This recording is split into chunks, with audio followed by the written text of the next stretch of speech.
So hello दोस्तों, welcome back once again. सो दोस्तों, आपने पार्ट 1 में देखा था कि किस तरह से ईव की अचानक तबीयत खराब हो जाती है और वो जोई को लेकर अपने साथ अपने मायके चली जाती है और एंजो बेचारा अकेला ही घर में बंद हो जाता है और वो काफी डरा हुआ होता है और एंजो को ऐसा लगने लगता है कि जोई के सारे खिलौनों में जान आ गई है, जिस वजह से वो और भी डर जाता है। और अब आगे और जब सुबह डैनी अपने घर आता है और देखता है कि एंजो घर पर अकेला ही है तो डैनी काफी गुस्सा हो जाता है और ईव को फोन करके उसे डांटने लगता है और एंजो को खाने को दे देता है। और थोड़ी समय बाद जब ईव घर आती है तो वो एंजो से इसके लिए माफी मांगने लगती है। और फिर जब ईव जोई के कमरे में जाती है तो वहाँ का नजारा देखकर वो काफी हैरान हो जाती है। दरअसल रात में एंजो को ऐसा लग रहा था कि जोई के सारे खिलौने उसे मारना चाह रहा है, जिस वजह से वो सारे खिलौनों को चीर फाड़ देता है, जिससे जोई काफी दुखी हो जाती है। और ये सब देखकर डैनी एंजो पर काफी गुस्सा करने लगता है, जिससे एंजो काफी दुखी होकर बाहर चला जाता है। और कुछ देर बाद जब डैनी को रियलाइज होता है कि उसे एंजो के साथ ऐसा पेश नहीं आना चाहिए था और वो एंजो के पास जाकर उससे माफी मांगने लगता है, तो एंजो भी इस बात को समझ जाता है कि डैनी अपने काम को लेकर काफी परेशान है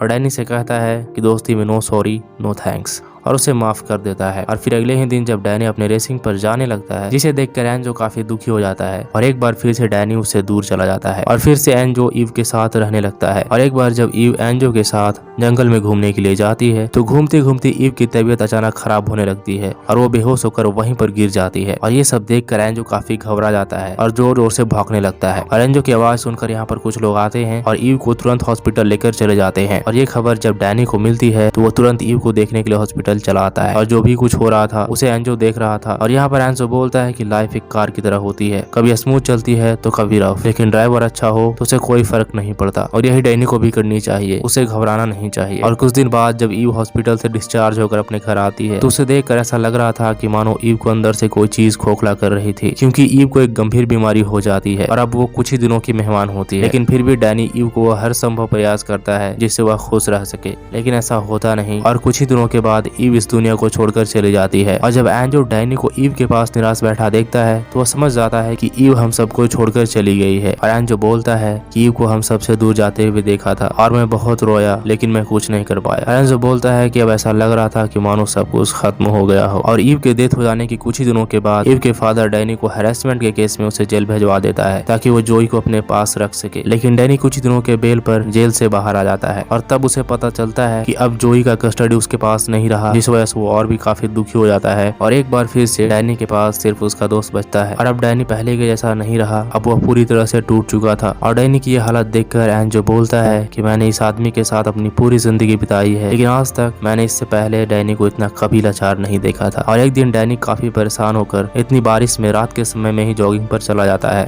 और इसके पीछे पीछे एंजो भी चला जाता है। लेकिन डैनी को जरा सा भी एहसास नहीं होता है कि एंजो भी इसके पीछे पीछे आ रहा है कि तभी अचानक एक कार एंजो को टक्कर मार देती है। तो डैनी उसे तुरंत हॉस्पिटल लेकर जाता है और वहाँ पर नर्स बोलती है एंजो की किस्मत अच्छी थी कि बच गया, लेकिन अफसोस इसकी काफी इंटरनल ब्लीडिंग के चलते अब यह ठीक नहीं हो सकता, क्योंकि अब एंजो काफी बुढ़ा हो चुका था। और एंजो कैसा देखकर डैनी एक बार फिर से काफी टूट जाता है, क्योंकि ऑलरेडी उसकी वाइफ और उसकी बेटी उसे छोड़कर जा चुकी थी। और इससे परेशान होकर डैनी अपने लॉयर को बुलाता है और बोलता है कि मैं अब और केस नहीं लड़ सकता, क्योंकि मेरे पास अब कुछ नहीं बचा है। और वो पेपर पर साइन कर देता है कि तभी अचानक एंजो वो पेपर लेकर वहाँ से भाग जाता है और उसे बाहर जाकर फाड़ देता है, क्योंकि एंजो नहीं चाहता कि डैनी इतना जल्दी हार मान जाए। और एंजो को ऐसा करते देख डैनी भी समझ जाता है कि एंजो भी नहीं चाहता कि मैं इतनी जल्दी हार मान लूं, और वो फिर से केस लड़ने के लिए तैयार हो जाता है। और अगले ही सुनवाई में जोई की नानी केस को वापस लेने का फैसला करती है, क्योंकि उन्हें बहुत ही बुरा लग रहा था कि वह एक बेटी को उसके बाप से अलग कर रही है, और अगर वो ऐसा करती है तो गॉड उसे कभी भी माफ नहीं करेगा। और अब डैनी केस जीत जाता है और फिर से जोई उसके पास चली जाती है, जिससे डैनी और एंजो दोनों काफी खुश हो जाते हैं। और अब डैनी डिसाइड करता है कि वो एंजो को अंतिम समय में वो सारी खुशियां देगा जो उसे नहीं दे पाया था। और डैनी अपनी सबसे फेवरेट कार में एंजो को लॉन्ग ड्राइव पर लेकर चला जाता है और एंजो से बोलता है कि तुम ऐसे ही हमेशा मेरे साथ रहना। तो यहाँ पर एंजो बोलता है कि काश ऐसा होता कि मैं तुम्हारे साथ हमेशा के लिए रहता, लेकिन ऊपर वाले ने हमें इंसानों से कम जीने के लिए बोला है ताकि हम उन्हें सिखा सके कि जिंदगी कैसे जिया जाता है। सो दोस्तों, इस खूबसूरत मोमेंट के साथ कहानी एंड हो जाती है। सो दोस्तों, ये कहानी कैसा लगा कमेंट करके जरूर से बताइएगा, और साथ ही वीडियो अच्छा लगा तो वीडियो को लाइक और चैनल को सब्सक्राइब कर लीजिएगा ताकि ऐसे ही वीडियो आपको देखने को मिलता रहे। सो दोस्तों, अब लेते हैं आपसे अलविदा